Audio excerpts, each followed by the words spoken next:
Long before smartphones, laptops, cloud computing, and artificial intelligence, there was a quiet revolution happening inside laboratories filled with wires, transistors, and silicon wafers, a revolution that would define how power, information, and wealth would be distributed in the modern world, because at the heart of every computer, every server, every console, and nearly every digital device ever made, there is one component that decides everything, the microprocessor, and the war to control it would become one of the longest and most brutal battles in the history of technology. In the beginning, computers did not have microprocessors, they were room-sized machines built from thousands of discrete components, expensive, fragile, and accessible only to governments, universities, and large corporations. But as engineers began to miniaturize electronics, a radical idea emerged: what if an entire computer's central processing unit could be placed on a single chip of silicon? An idea that sounded almost impossible at the time, yet would soon change the world forever. Intel was born directly from this vision, founded in 1968 by Gordon Moore and Robert Noyce, two pioneers of the semiconductor industry who believed that silicon chips would not only replace older technologies but would improve exponentially over time, a belief that would later be known as Moore's Law, the idea that the number of transistors on a chip would double roughly every 2 years, making computers faster, smaller, and cheaper at a relentless pace. Intel's early success came from memory chips, not processors, but the company was already positioning itself at the center of the semiconductor universe, investing heavily in fabrication, research, and patents, building a technological moat that would be nearly impossible to cross, and at the same time, shaping an industry where manufacturing capability mattered just as much as design. The true turning point came in 1971, when Intel released the 4004, the world's first commercially available microprocessor, a tiny chip that could perform calculations previously requiring entire boards of electronics, and while the 4004 was modest by modern standards, it proved something far more important than raw performance. It proved that computing power could be standardized, replicated, and scaled, and that whoever controlled the architecture of these chips would control the future. As Intel refined its designs, releasing the 8008, the 8080, and eventually the 8086, it quietly set the foundation for what would become the dominant computing platform on Earth, and when IBM chose Intel's 8088 processor for its personal computer in 1981, the decision would lock Intel into history, not just as a chip manufacturer, but as the heartbeat of the PC revolution. But Intel's rise was not uncontested, because inside the same industry, often using the same former employees, a challenger was forming, a company that would spend decades fighting Intel from the shadows, Advanced Micro Devices, better known as AMD.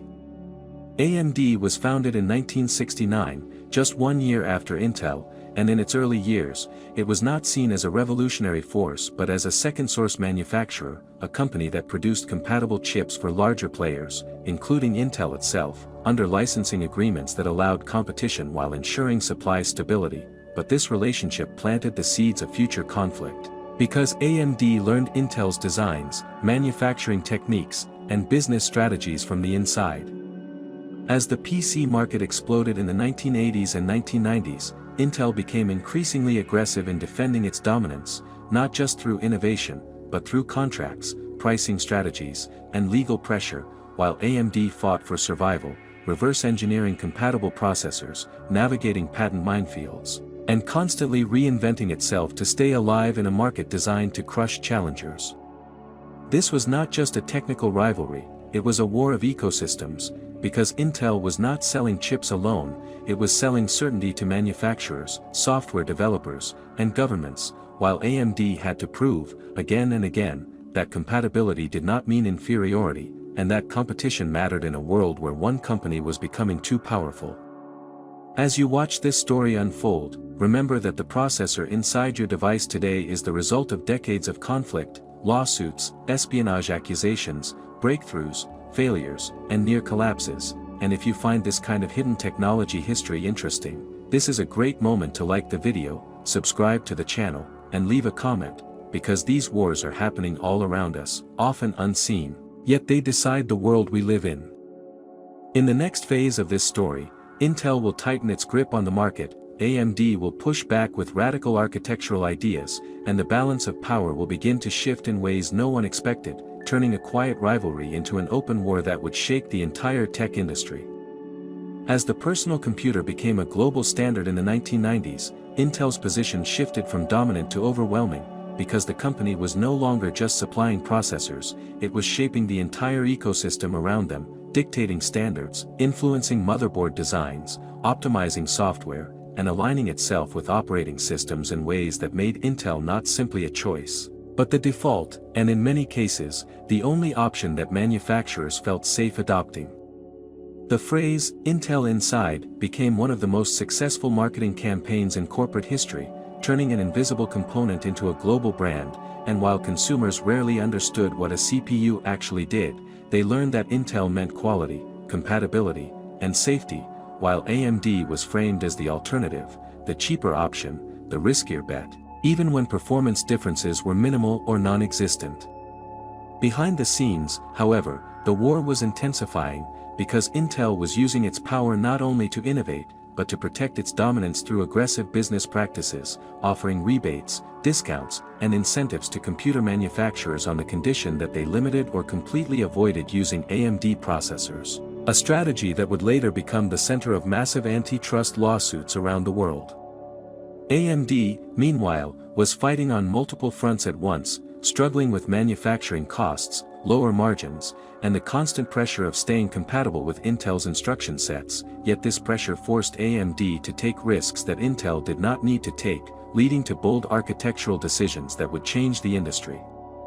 In 2003, AMD launched the Athlon 64, a processor that did something revolutionary. It brought 64-bit computing to consumer PCs before Intel did, breaking the assumption that Intel would always lead technologically, and proving that AMD was not merely copying Intel, but innovating independently, a moment that shook Intel's confidence and forced it to react.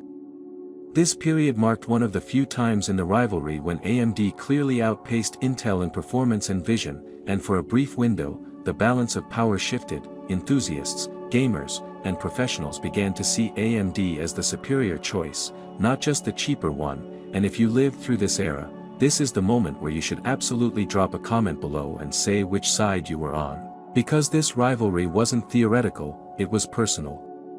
Intel responded not only with new architectures, but with legal force, and by the late 2000s, the rivalry had moved into courtrooms across the globe, as AMD accused Intel of monopolistic practices designed to crush competition, and governments began to pay attention, because the processor market was not just about consumer choice, it was about national infrastructure, economic stability, and technological sovereignty.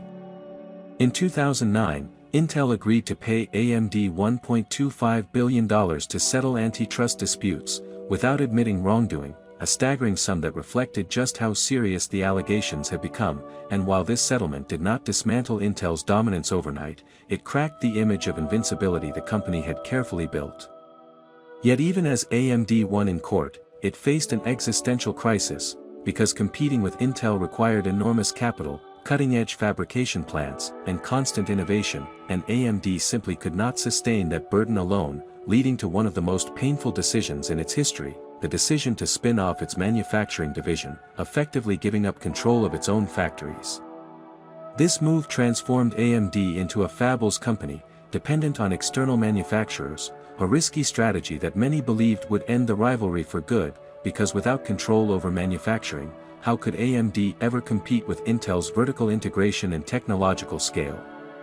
But this apparent weakness would later become AMD's greatest strength.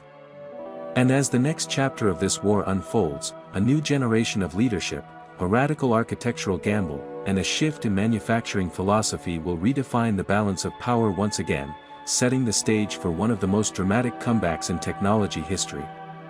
If you're enjoying this deep dive into the wars that power our digital world, now is a great time to like the video, subscribe to the channel, and share it with someone who still thinks technology evolves peacefully, because nothing about this story is peaceful, and the final part will show just how close Intel came to losing everything.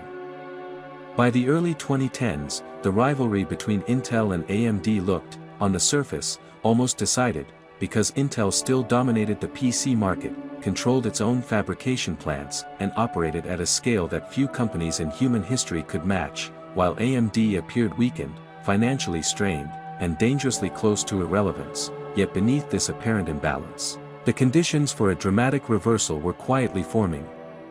Intel's greatest strength, its manufacturing dominance, was becoming a liability, as the transition to smaller and smaller process nodes grew exponentially more complex, more expensive, and more fragile, turning each new generation of chips into a high-stakes gamble, while AMD, now free from the crushing cost of owning fabs, was able to focus entirely on architecture, design, and long-term strategy, placing a bold bet on a complete reset of its CPU philosophy.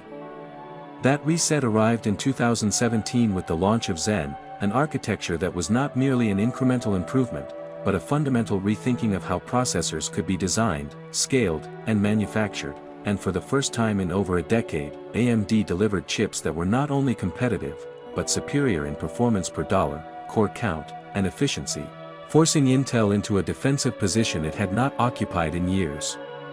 At the same time, Intel began struggling with manufacturing delays, particularly in its transition beyond the 14-nanometer process, a failure that shattered the assumption that Intel would always lead in fabrication technology, and as these delays piled up, AMD leveraged external foundries like TSMC to move faster, adopt smaller nodes, and outmaneuver a company once considered untouchable. The market responded quickly, as data centers, cloud providers, and enterprise customers began re-evaluating their loyalty to Intel, adopting AMD's EPYC processors in environments where reliability and performance mattered more than branding, and this shift sent shockwaves through the industry, because it proved that Intel was no longer the automatic choice for the most critical computing infrastructure on Earth. This new phase of the war extended beyond PCs into servers, gaming consoles, and high-performance computing, as AMD chips powered PlayStation and Xbox systems, while Intel fought to defend its relevance in an increasingly heterogeneous computing world that now included GPUs, accelerators, and specialized silicon, changing the rules of competition entirely. As you listen to this, take a moment to consider how invisible this war really is to most people, because while consumers argue about phones and apps, the real battle is happening deep inside machines that run economies, governments, and communication itself. And if this kind of story gives you a new perspective on the devices you use every day, this is the perfect time to hit like, subscribe to the channel, and leave a comment about which company you think will dominate the next decade of computing.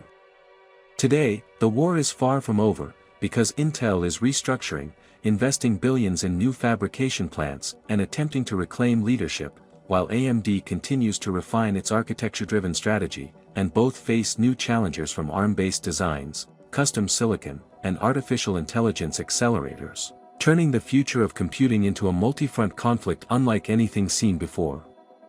What makes the Intel versus AMD rivalry so important is not just who wins market share, but what it represents, a struggle between integration and specialization, control and flexibility, tradition and reinvention, and it reminds us that even the most powerful companies can stumble, while those written off as defeated can rise again if they choose the right moment to change everything.